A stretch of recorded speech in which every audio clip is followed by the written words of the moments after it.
Students, in the previous video we have seen the different laws of Mendel's of inheritance law. Now in that video we have seen three Mendel's law of inheritance.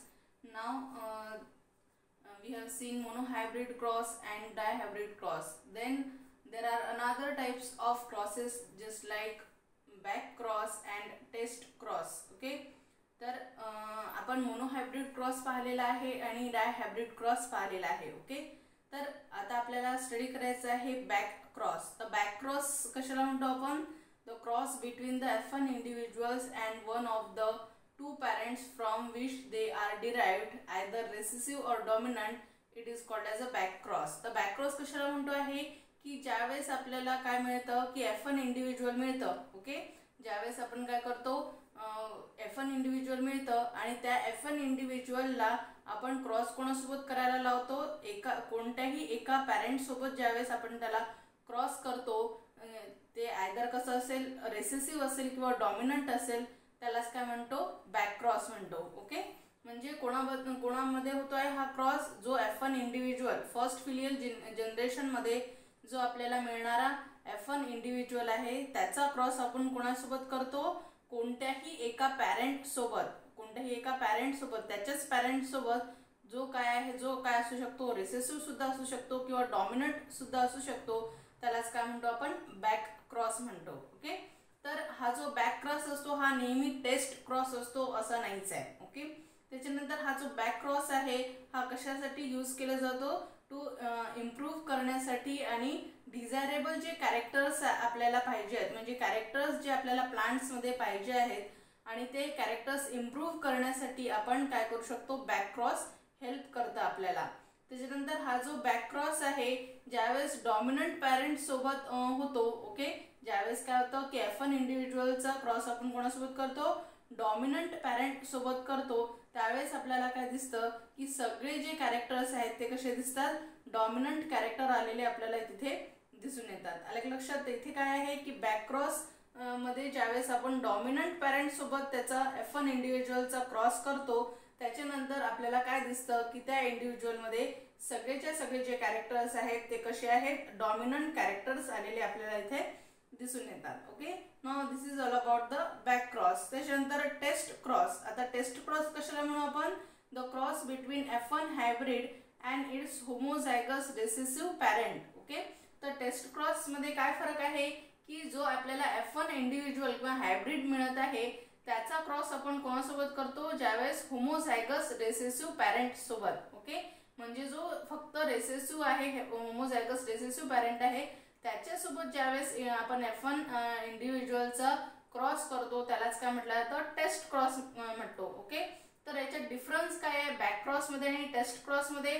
तर back cross मध्ये आपण काय म्हणू शकतो की कोणत्याही एका parent सोबत आपण त्याचा क्रॉस करतो, तो रेसेसिव्ह असू शकतो किंवा डॉमिनंट सुद्धा असू शकतो, त्याला आपण बॅक क्रॉस म्हणतो. पण टेस्ट क्रॉस कशाला म्हणतो आपण? ज्यावेळेस काय होतं की F1 इंडिव्हिज्युअलचा क्रॉस आपण कोणासोबत करतो? फक्त जे होमोझायगस रेसेसिव्ह पॅरेंट आहे त्याच्यासोबत करतो, त्यालाच काय म्हटलं जातं? टेस्ट क्रॉस म्हटलं जातं. ओके, तर हा जो टेस्ट क्रॉस आहे हा काय यूज केला जातो? To find out the genotype of any plant. म्हणजे कोणत्याही प्लांटचं जिनोटाइप फाइंड करण्यासाठी हे जे टेस्ट क्रॉस आहे हे यूज केलं जातं. ज्याच्यामध्ये आपल्याला काय दिसतं? डॉमिनंट एक्सप्रेशन दिसतं आणि ज्याच्यामध्ये आपल्याला माहित नाहीये की ते कॅरेक्टर ते कसे आहेत, होमोझायगस आहे म्हणजे प्युअर आहेत की हेट्रोझायगस आहे, असं त्याच्यासाठी आपण हा जो टेस्ट क्रॉस आहे तो यूज केला जातो. कशासाठी यूज केला जातो? ज्या प्लांटमध्ये काय दिसतं आपल्याला? डॉमिनंट एक्सप्रेशन दिसतं पण आपल्याला माहित नाहीये ते होमोझायगस आहे म्हणजे प्युअर आहे की हेट्रोझायगस आहे, हे माहित करण्यासाठी आपण काय करत असतो? हा टेस्ट क्रॉस करत असतो. ओके, जसं की एक्झाम्पल जर आपण घेऊन पाहिलं पी प्लांटचं, ज्याच्यामध्ये काय आहे? पर्पल फ्लावर आहेत F1 हायब्रिड मध्ये. ओके, F1 हायब्रिड मध्ये आपल्याला काय मिळालेले आहेत? पर्पल फ्लावर मिळालेले आहेत आणि हे याचा क्रॉस आपण कोणासोबत केला? पी प्लांटचं विथ व्हाईट फ्लावर. म्हणजे व्हाईट फ्लावर कोणता आहे? हे एक रेसेसिव्ह कॅरेक्टर आहे. ओके, व्हाईट फ्लावर काय आहे? रेसेसिव्ह कॅरेक्टर आहे. पण आपण काय केलं आहे की ज्यावेळेस आपल्याला पर्पल फ्लावर जे F1 हायब्रिड पासून मिळालेलं आहे त्याचा क्रॉस, त्या प्लांटचं क्रॉस आपण कोणासोबत केलं, जे व्हाईट फ्लावर आलेलं आहे, जे रिसेसिव्ह आहे त्याच्यासोबत क्रॉस केलं, तर आपल्याला आपण काय सांगू शकतो की ज्यावेळेस आपण आता त्याच्यात दोन ॲझ्युमेशन्स आहेत. फर्स्ट ॲझ्युमेशन आहे की ज्यावेळेस म्हणजे ज्यावेळेस आपल्याला काय दिसेल की हे जे ऑल फ्लावर्स जेव्हा काय दिसतील आपल्याला पर्पल दिसतील, त्यावेळेस आपण सांगू शकतो की प्लांट हे काय आहे, प्युअर आहे किंवा होमोझायगस आहे. आणि आपण ज्यावेळेस आपल्याला काय मिळेल की ज्यावेळेस आपल्याला पर्पल फ्लावर आणि व्हाईट फ्लावर 1:1 रेशोमध्ये म्हणजे 50% पर्पल फ्लावर मिळतील आणि 50% व्हाईट फ्लावर मिळतील, त्यावेळेस आपण काय कन्क्लूड करू की ते कसं आहे, हेट्रोझायगस आहे. ओके, तर ही जी कंडिशन आहे हे आपण या एक्झाम्पलनी समजून घेऊ शकतो. आता आपण समजू की पर्पल फ्लावर हे काय आहे, होमोझायगस डॉमिनंट आहे. होमोझायगस डॉमिनंट आहे म्हणजे काय की तिथे दोन्ही जे अलील्स आहेत ते काय आहेत, डॉमिनंट आहेत. होमोझायगस आहेत म्हणजे काय, डॉमिनंट आहेत. तर सारखे आहेत. हे जे आहे होमोझायगस डॉमिनंट, त्याला आपण क्रॉस कुठे केलं, रेसेसिव्ह फ्लावर सोबत. म्हणजे रेसेसिव्ह म्हणजे white flower, that is the homozygous recessive, small P. त्याच्यानंतर आपल्याला काय दिसले, हे गमिट्स फॉर्मेशन इथे आपल्याला दिसलं, कॅपिटल पी, स्मॉल पी. त्याच्यानंतर आपण काय केलं यांचं की आपला हा प्रोबॅबिलिटी टेबल चेकर बोर्ड्स आपण हे केला, मेल गमिट्स आणि फिमेल गमिट्स पाहिले. तर male gametes capital P, small P. तर इथे आपल्याला काय दिसेल, कॅपिटल पी, स्मॉल पी असे प्रत्येक याच्यात आपल्याला आलेलं दिसेल. आणि ऑल जे फ्लावर्स आहेत आपल्याला काय दिसले, पर्पल आलेले दिसले आहेत. ओके, कारण की सगळ्या याच्यात काय दिसत आपल्याला, डॉमिनंट जो अलील आहे, ओके, पर्पल फ्लावरचा डॉमिनंट अलील हा प्रत्येक याच्यात प्रेझेंट असल्यामुळे तिथे काय दिसत आहे की ऑल फ्लावर्स आपल्याला कसे दिसत आहेत, पर्पल दिसत आहेत. त्याच्यामुळे आपण काय सांगू शकतो की हा जो F1 हायब्रिड आहे, ओके, हा जो F1 हायब्रिड आहे हा काय आहे, F1 हायब्रिड आहे हा कसा आहे, होमोझायगस डॉमिनंट आहे. म्हणजे काय की सगळे जे फ्लावर आहेत ते कसे आहेत, पर्पल आल्यामुळे आपण काय सांगू शकतो की हा जो F1 हायब्रिड आहे तो कसा आहे, होमोझायगस डॉमिनंट आहे. तर हे कसं आपण लक्षात घेतलं की ज्यावेळेस आपण काय केलं की त्याच्या रेसेसिव्ह जे याच्यासोबत पॅरेंट सोबत त्याचं काय केलं, क्रॉसिंग केलं, त्यालाच काय म्हणतो आपण, टेस्ट क्रॉस म्हणतो.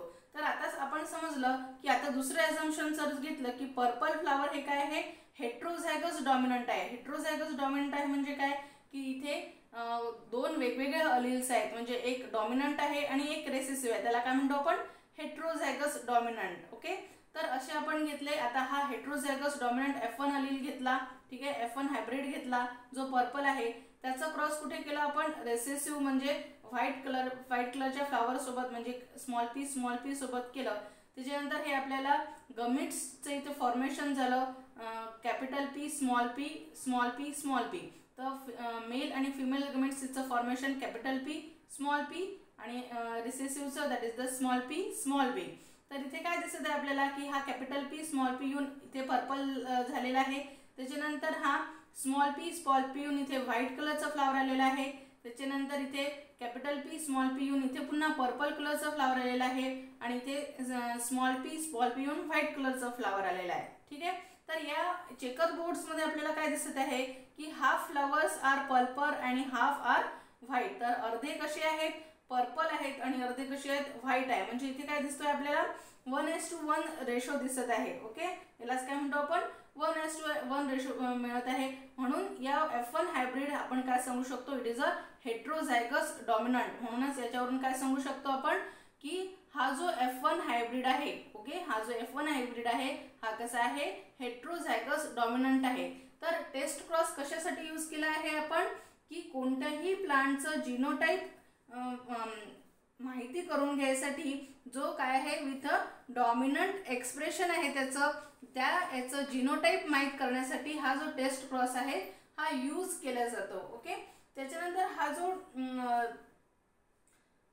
टेस्ट क्रॉस आहे हा याचं वाईड ॲप्लिकेशन आपल्याला प्लांट ब्रीडिंग एक्सपेरिमेंट्समध्ये पाहायला मिळतं. त्याच्यानंतर ज्यावेळेस आपल्याला रॅपिड क्रॉप इम्प्रूव्हमेंट प्रोग्राम्स असतात त्याच्यामध्ये काय दिसतं की हे टेस्ट क्रॉस यूज केले जातात फॉर द रेसेसिव्ह जी ट्रेट आहे हायब्रिड्समध्ये, जी रेसेसिव्ह जी ट्रेट आहे ते इंट्रोड्यूस करण्यासाठी जे क्रॉप इम्प्रूव्हमेंट प्रोग्राम्समध्ये हा जो टेस्ट क्रॉस आहे हा यूज केला जातो. ओके, त्याच्यानंतर टेस्ट क्रॉस हा जो टेस्ट क्रॉस आहे तो प्रोड्यूस करतो both dominant and recessive character in the equal proportion. जसं की इथे आपण पाहिलं की हा जो टेस्ट क्रॉस आहे तो डॉमिनंट आणि रेसेसिव्ह कॅरेक्टर कशात आहे, इक्वल प्रपोर्शनमध्ये, म्हणजे 1:1 याच्या प्रपोर्शनमध्ये हा आपल्याला मिळतो या टेस्ट क्रॉसमुळे. ओके, त्याच्यानंतर हा जो टेस्ट क्रॉस आहे हा काय करतो, आपल्याला जेनेटिक कॉन्स्टिट्यूशन ऑफ ऑर्गॅनिझम आपल्याला सांगतो. म्हणजे तो होमोझायगस डॉमिनंट आहे की हेट्रोझायगस डॉमिनंट आहे हे कशामुळे माहीत पडतं आपल्याला, तर टेस्ट क्रॉसमुळे आपल्याला माहीत पडतं. Okay, now these are the significance of the test cross, की काय आहे याचं वाईड ॲप्लिकेशन केलं जातं प्लांट ब्रीडिंग एक्सपेरिमेंट्समध्ये. त्याच्यानंतर जेनेटिक कॉन्स्टिट्यूशन ऑफ ऑर्गॅनिझम या टेस्ट क्रॉसमुळे आपल्याला माहिती पडतं. त्याच्यानंतर ज्या रॅपिड क्रॉप इम्प्रूव्हमेंट प्रोग्राम असतात त्याच्यामध्ये जे रेसेसिव्ह कॅरेक्टर हायब्रिडमध्ये इंट्रोड्यूस करण्यासाठी या टेस्ट क्रॉसचा यूज केला जातो. Okay, thank you.